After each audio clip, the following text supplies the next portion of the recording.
そうだちょうどいいそうだ待ちは切ない勇者貧着に無理しく向けてみてよなんてさ軽々しいもんね騙しねよ騙しねよ騙しねよ正解なんてない。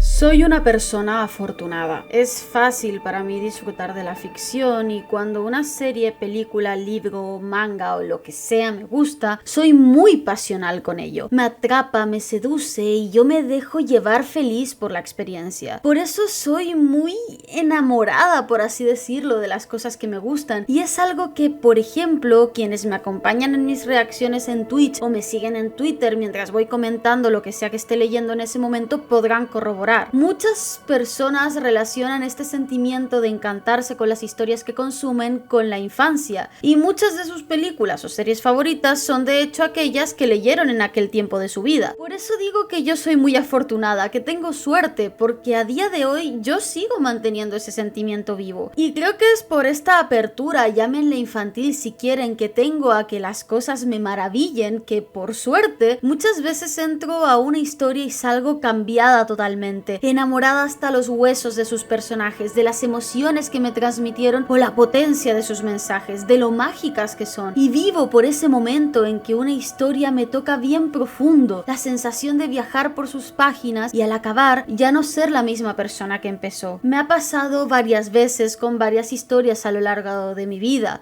como One Piece, Vinland Saga, Katsuki no Yona, Chainsaw Man, y hace poco me pasó con Tokyo Revengers. No puedo explicarles lo muchísimo que amo Tokyo Revengers, ni siquiera sé cómo hacer un vídeo que le haga justicia a todo lo que me hizo sentir. Y puede parecerles exagerado, pero les juro que es un manga que me gusta como no tienen ni idea, y que una vez me puse al día con él sencillamente voló para colocarse entre mis favoritos.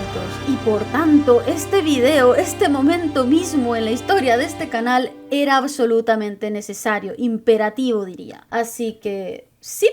Hoy vamos a hablar de delincuentes juveniles ficticios que ponen a prueba tu estabilidad emocional, haciéndote derramar lágrimas por ellos cada 5 páginas, mientras que deseas que dejen de poner su vida en peligro y mejor se dediquen a estudiar. Como ya es habitual en este tipo de vídeos, empezaré con una recomendación mencionando las virtudes de este manga y algo de información básica sobre este, y después, tras un aviso pertinente, voy a sencillamente vomitar todo lo que siento al respecto. Y les pido de perdón antemano si el vídeo queda extraño, pero es que terminé esta cosa hace muy poquito y no les explico el desbarajuste emocional que tengo ahora mismo. Pero antes, y así muy rápido porque preveo que este vídeo me va a quedar bastante largo, lo siento de antemano Canfree por hacerte editar todo esto, les recuerdo que este canal, Marina Golondrina, está sostenido por mis adorados y queridos mecenas tanto de Patreon como miembros del canal acá en YouTube. Pueden encontrar el enlace de mi Patreon en la descripción o hacerse miembros del canal haciendo clic en el botoncito de unirse que está justo aquí debajo. Tengo recompensas muy lindas, entre ellas adelantos de mis proyectos, como la novela que estoy escribiendo, acceso a merchan en físico y asesorías para sus propios proyectos. Les invito a que les den un vistazo por si alguna de ellas les interesa. Y después de este momento de spam, vamos a centrarnos rapidito porque viene mucho texto. ¿Qué carajos pasa con este manga que tantos estamos que nos morimos con él? Tokyo Revengers, o mejor dicho, Tokyo Manji Revengers, es un manga escrito y dibujado por Ken Wakui que se publica semanalmente en la revista Shonen Magazine de Kodansha. Comenzó a publicarse en 2017 y sigue en publicación hasta la fecha, habiendo entrado en lo que se anunció como su último arco. Es un shonen neketsu sobre pandilleros y bandas callejeras y en el último tiempo ha ganado una gran popularidad y muchísimas ventas. Algo curioso sobre esto es que, según cuentan sus editores, el manga triplicó sus ventas gracias a su enorme éxito entre las lectores femeninas, algo que puede tener que ver con lo estilizado de sus diseños, pero en mi opinión también es fruto del abordaje que hace de algunos temas y su desbordante sensibilidad. Fenómeno que ya se ha visto antes con otras series, como por ejemplo Noragami en su momento. Lo menciono porque me parece muy curioso y porque es una muestra más de cómo apelar a un público mixto y amplio suele ser bastante más rentable. La historia en sí trata sobre Takemichi Hanagaki, un joven de 26 años que lleva una vida muy insatisfactoria y a la deriva. Un día escucha por las noticias que su novia de cuando estaba en la secundaria resultó muerta en un altercado entre bandas de delincuentes, lo cual lo pone a recordar el pasado. Entonces, mientras está esperando el tren, cae a las vías, pero en vez de morir arrollado por este, regresa 12 años en el pasado, al tiempo en que era un delincuente en una pandilla. Desde ese momento decide que va a intentar cambiar el pasado y salvar a la que era su novia en ese entonces, Hina, y para ello va a tener que escalar posiciones dentro de la banda más peligrosa del lugar, la Tokyo Manji Gang. Quisiera comenzar aclarando una cosa en este punto, y es que esta no es una historia sobre viajes en el tiempo. Sí, estos son usados como una herramienta de la trama para contar su historia y realzar sus temas, pero no son el punto central para nada de Tokyo Revengers. Esta es una historia sobre sus personajes, sobre las relaciones que se forman entre ellos y el valor de estos lazos en el tiempo. Y es una historia sobre cómo las acciones, por manido que pueda parecer, tienen sus consecuencias, cómo lo que nos ocurrió de niños condiciona lo que seremos de grandes y cómo nosotros podemos impactar en el desarrollo de otras personas y estas en el nuestro. La serie usa la premisa del efecto mariposa, en la cual cada pequeña acción en el pasado puede dar lugar a un futuro diferente. Por lo tanto, en cada uno de sus viajes, son varios los que Takemichi realizará a lo largo de la serie, iremos asistiendo a diferentes versiones del futuro y Takemichi tendrá que intentar evitar o cambiar varios eventos para,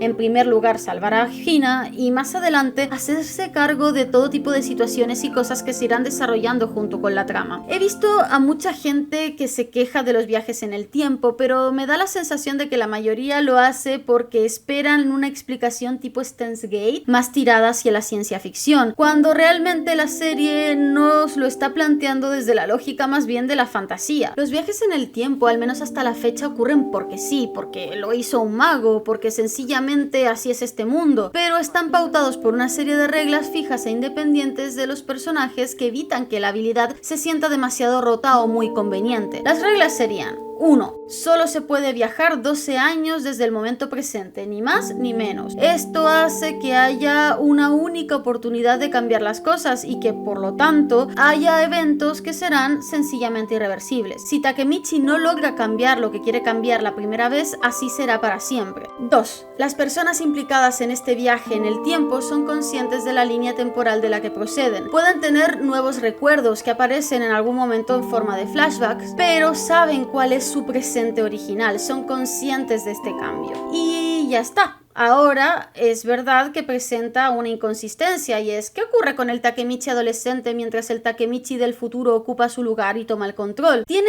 lagunas de memoria o recuerda los hechos como si hubiera sido él el que los estaba llevando a cabo? El autor no nos da una respuesta a esto. A mí personalmente no me importa demasiado, soy una persona muy flexible y soy perfectamente capaz de ignorar estas cosas con tal de disfrutar de una buena historia, y esta en concreto me parece excelente, pero entiendo perfectamente que haya personas más puntillas que yo a las que les pueda rechinar esto. De todas formas, les prometo que si aceptan esto como está, lo que este manga viene a contarles vale completamente la pena forzar un poquito nuestra suspensión de la incredulidad. Tokyo Revengers tiene una enorme facilidad para emocionar, para hacer que te encariñes de sus personajes y te alegres y sufras por ellos y con ellos. Sobre todo que sufras, porque otra cosa que destaca de este manga es su fabuloso manejo del drama. Es muy directo, llega a la médula y cala con emociones muy poderosas y honestas. Tampoco se regodea innecesariamente, las cosas lastiman porque son tristes y duras de por sí, no porque la historia pretenda forzarnos a llorar con ella. Y es que hay una cosa que es fundamental entender aquí, y es que los personajes de Tokyo Revengers son personas marginales, delincuentes juveniles, flaites como les decimos en Chile, y vienen de contextos complicados de exclusión social y violencia. No voy a entrar en spoilers, pero la serie, si bien su tema principal es este que decía antes, sobre las acciones, las consecuencias, los lazos y cómo estos nos afectan en nuestro presente y en nuestro futuro, no ignora la realidad complicada social y psicológicamente hablando de la que provienen nuestros queridos personajes. De hecho, recuerdo que un seguidor, mientras estaba leyendo Tokyo Revengers, me comentó en Twitter que él era asistente social y que mientras leía este manga no podía parar de pensar en todas las estrategias que podía emplear para intervenir y ayudar a los chicos que protagonizan esta historia y sus familias. Creo que hay algo algo muy valioso realmente en una obra que hable sobre grupos marginales y muchas veces mal mirados, mostrándonos una mirada humana sobre ellos, pero sin olvidar nunca tampoco la dureza de su situación y el mundo en el que se desenvuelven. Cuando te lo paras a pensar, estás empatizando y llorando por unos personajes que son pertenecientes a un grupo normalmente muy despreciado y hasta deshumanizado, tanto por las personas a pie como por los medios de comunicación, por ejemplo, o la misma ficción. Es como si agarraran tus prejuicios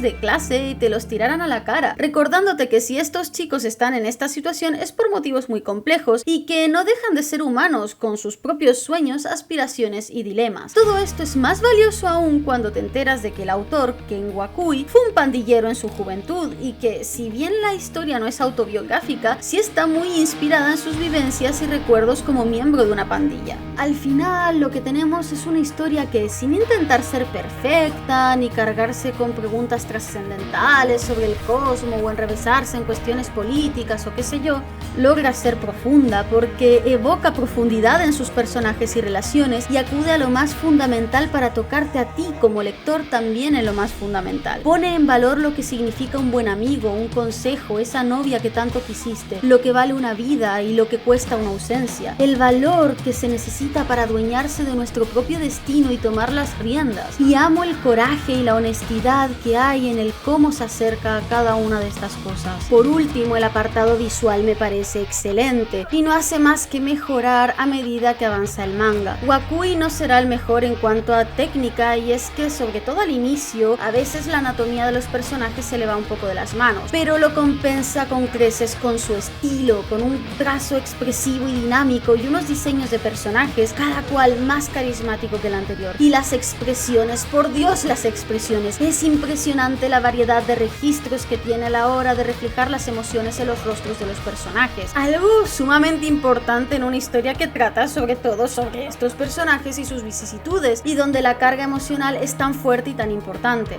Y en fin, siento que podría hablar mucho más, como por ejemplo hablar sobre el fantástico protagonista que me parece que es Takemichi Hanagaki, y el cómo adoro que no sea fuerte, sino que su valor se establezca en su honesta vulnerabilidad y en su fortaleza emocional, y en cómo esto contrasta con Miki, el líder de la banda, que es extremadamente fuerte físicamente, pero a nivel psicológico es muy frágil y fácil de quebrar. Podría hablar de cómo encara temas específicos como la violencia doméstica o cómo establece la condición trágica de sus personajes y el sino siniestro que muestran a través del contraste entre quienes son en el pasado y quienes son en el futuro. Podría decir muchísimo más, pero creo que como recomendación ya vale. Solo puedo agregar que espero que le den una oportunidad a esta obra porque me parece fabulosa, y si lo hacen, espero que la disfruten tanto como yo lo hice, o por lo menos la mitad. Y es que tiene todo, tiene personajes entrañables, villanos odiosos, tiene reflexiones bellísimas sobre lo que implica vivir y amar a otras personas, tiene secuencias de acción espectaculares y adrenalínicas y un cóctel de emociones que vale la pena experimentar. De hecho, solo puedo rezar porque algún editorial lo licencie pronto en España, porque me muero por tener esta historia que se ha vuelto tan querida para mí en la biblioteca. Sobre si ver el manga o el anime, la verdad es que solo vi el primer capítulo del anime y no estaba mal, pero el manga tiene una expresividad tremenda que a mi parecer se pierde bastante en la versión animada. Con todo, al menos escuchen el segundo ending porque es maravilloso. Y bueno, si todo esto no los convenció de darle una oportunidad, solo les diré que tienen que leerlo porque es el único manga que tiene a Chifuyu, y morir sin conocer a Chifuyu es un pecado muy grave. Y ahora sí, si no están al día con el manga, es decir, si no están al inicio del último arco, les recomiendo dejar aquí que se vienen spoilers, porque necesito sacarme muchas cosas del pecho ahora mismo. Bien, avisado ya, quisiera comentar algunas cosas que me parecieron brillantes acerca de los últimos plot twists que tuvimos, porque necesito hablar de ello. Empecemos por el tema de Kisaki, el que fue durante la mayor parte del manga nuestro principal antagonista. Durante todo el manga de Tokyo Revengers hay una constante: lo que provoca la desgracia es matar. No quiero ahondar demasiado en esto porque es algo que pienso abordar en profundidad en un futuro vídeo, pero lo importante es que se fijen que lo que hace que los personajes se tuerzan y en el futuro Touman sea la mafia que es que los personajes maten, ya sea P matando a Draken, Miki matando matando a Kazutora y este matando a Bayi, ya sea Hakai o más bien Yusuha matando a Taiyu, la desgracia se desata cuando ellos matan y la traen sobre sí mismos y sobre los otros. De hecho, los dos antagonistas que mueren en la obra, Kisaki e Isana, lo hacen después de haber sido partícipes de un asesinato, el de Ema. Dos en el caso de Kisaki si contamos a Bayi, y Kazutora, si bien tiene su opción de pagar las consecuencias y rehabilitarse, queda muy dañado psicológicamente al matar accidentalmente a Souichiro y al generar toda la situación que termina con Bayi muerto. Esto es una constante en la obra, las acciones tienen consecuencias, matar a otro ser humano trae la tragedia sobre ti.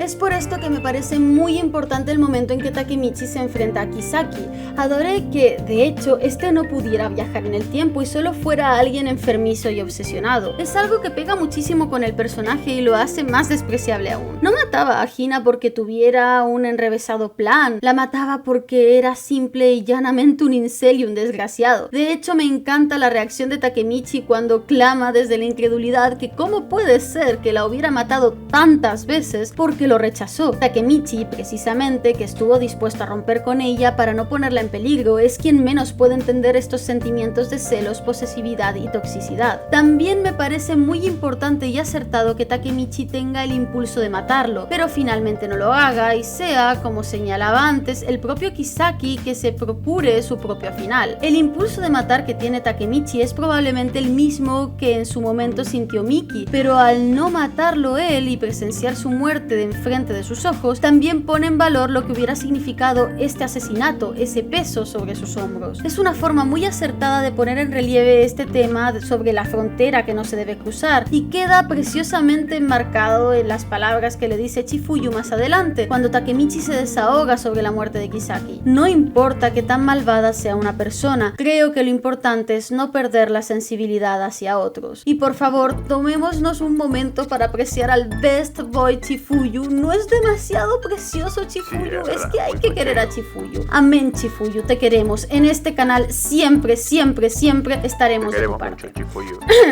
Volviendo al tema, luego tenemos el segundo plot twist que a mí me pareció también brillante, de hecho me parece de lo mejor de la obra, y es la realidad en torno a Miki. Una cosa que me pareció muy acertada para empezar es que Miki disuelva a Touman. Era algo que tenía que pasar y que yo venía imaginando que sucedería, o al menos eso debería ser. El manga es verdad que humaniza a los pandilleros, pero no pretende romantizarlos ni ocultar los peligros de sus acciones y su forma de vida. Miki se da cuenta de esto porque es quien más ha perdido de esta manera, es decir, nada más y nada menos que dos de sus mejores amigos, uno en la cárcel y sin estar seguro de si podrá perdonarlo, y el otro muerto, y todos sus hermanos. Isana, que vimos en el arco anterior, era un reflejo de lo que la soledad podía hacerle a Miki. Recordemos las palabras de Takemichi en el arco de los Black Dragons: lo que más duele es la soledad. Miki lo compadeció a pesar de todo lo que había hecho porque se vio a sí mismo a través de él y notó cómo podía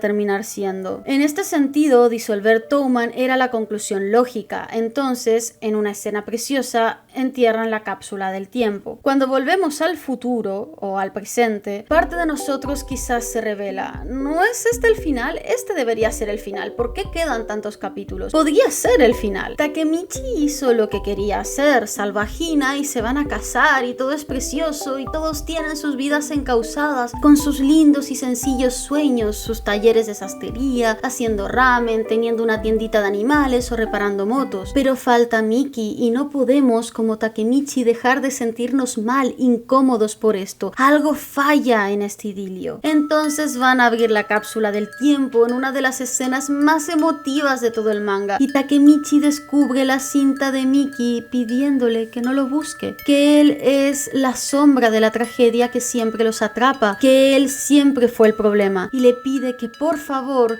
sea feliz. Es sencillamente desgarrador. Miki siempre fue frágil, siempre necesitó apoyo. Desde el primer arco lo vimos sufrir en silencio, solo, mientras al frente de los otros mantenía una sonrisa de confianza.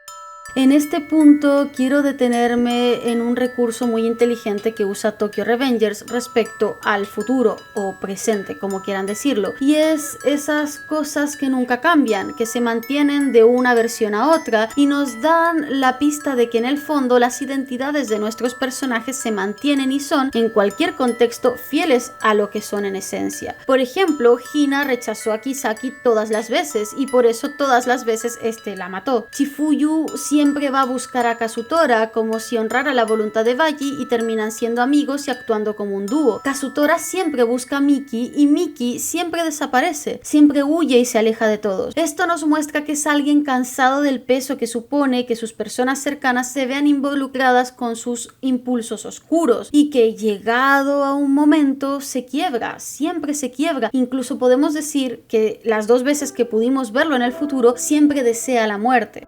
Por eso el plot twist es tan bueno. El problema no era Kisaki, aunque pudiera ser un agravante. El problema, el elemento corruptor, era el propio Miki. Takemichi empezó queriendo salvar a su antigua novia del incel bastardo que no podía aceptar un no por respuesta, pero pronto la cosa se transformó en algo más, en el imperativo de rescatar emocionalmente a sus amigos y evitar que se transformen en villanos, en criminales de verdad. Y ahora debe salvar a Miki de sí mismo. Los chicos de Touman, en especial Miki, son personajes en la cornisa. Están en un equilibrio delicado en el que cualquier influencia o pequeño suceso puede empujarlos a lo peor o a lo mejor de sí mismos. Y el cometido autoimpuesto de Takemichi es sujetar su mano cuando caigan para que nunca se transformen en asesinos, tal como lo hace con Miki cuando éste intenta suicidarse después de dispararle en una de las escenas más tremendas emocionalmente hablando del manga. Por eso su petición de ser salvado es tan desgarradora y bella. Takemichi siempre ha estado apoyando a Miki, devolviéndolo a su centro y anclando sus pies en el suelo, pero esta es la primera vez que directamente entre lágrimas le pide que lo salve. Es un momento tremendísimo que no creo que pueda olvidar mientras viva como lectora. Miki, con los ojos bordeados de lágrimas, le pide que lo saque de ese lugar, que lo ayude a vivir una buena vida porque él no supo ni sabe verse a sí mismo fuera de ese mundo violento. Aunque, ¿es realmente la primera vez? No, de hecho no lo es. Takemichi solamente está siendo fiel a la promesa que le hizo hace tiempo a Miki, cuando éste le pidió con una sonrisa que, cuando se descentrara, Takemichi está a su lado para regañarlo, tal y como su hermano mayor lo hubiera hecho. Está respondiendo a su petición porque quizás Miki lo olvidó a esas alturas, pero siempre quiso vivir, y Takemichi, nuestro héroe llorón, no va a olvidarlo, porque no puede ni sabe dejar nadie atrás. Es precioso, sencillamente precioso. En fin, hasta acá el video, que siento que estuve hablando durante un siglo. Espero que les gustara de verdad y espero que lo que dije no le hayan parecido desvaríos. Yo personalmente adoré este manga. Díganme ustedes si quieren más videos de Tokyo Revengers, porque les juro que me encantaría hacerlos porque siento que me dejé muchísimo en el tintero. Gracias también a Canfree por ayudarme con la edición. Y ahora ya me despido, deseando que puedan llegar a ser la mejor versión de sí mismos y esperando que este video les haya gustado tanto como a mí hacerlo.